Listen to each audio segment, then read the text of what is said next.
2024 संविधान बचाने का साल है। इस बात को 2 दिन पहले समाजवादी पार्टी के मुखिया अखिलेश यादव ने राहुल गांधी के साथ एक रैली को संबोधित करते हुए कहा। उसके 2 दिन बाद उनके यहाँ ईडी का समन आ गया।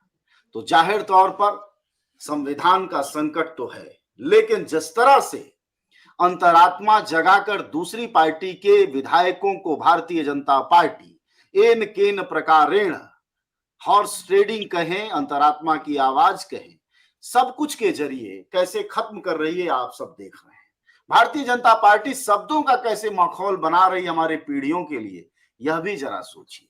हिंदी की शब्दावली में अंतरात्मा की आवाज एक पवित्रतम शब्द है।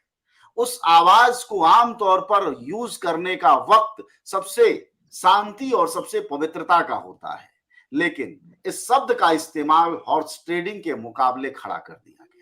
क्या यही वह काला चश्मा है? क्या ये वही वाला चश्मा है जिसकी वजह से हम भारतीय जनता पार्टी की उन चीजों को नहीं देख पा रहे हैं? और बड़ा सवाल ये है कि जिस तरह से यह चुनाव कराया जा रहा है, हम अगली बहस इस पर जरूर करेंगे। जब यह सब कुछ करना है, जब दूसरी पार्टियों के चुने हुए विधायकों को ही अपनी पार्टी में लेके आ जाना है, फिर चुनाव ही क्यों कराना है माई बाप? फिर ये खर्च ही देश पर क्यों लादना है? फिर रहने ही देते हैं। फिर इलेक्टेड तानाशाही यानी निर्वाचित तानाशाही ही स्थापित कर देते हैं। एक कदम इंदिरा गांधी से आगे ही बढ़ जाते हैं। आखिरकार यह लोकतंत्र, यह चुनाव किस राह जा रहा है?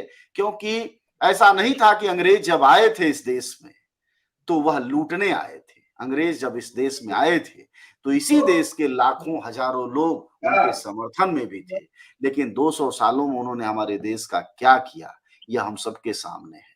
तो सिर्फ ये कह रहा हूं मैं कि ये बाहर से अंग्रेज आए या नहीं आए, ये सब आप सोचिए, लेकिन कहीं देर ना हो जाए और फिर से आपको एक कोई जंग न लड़नी पड़ जाए, इसमें देर मत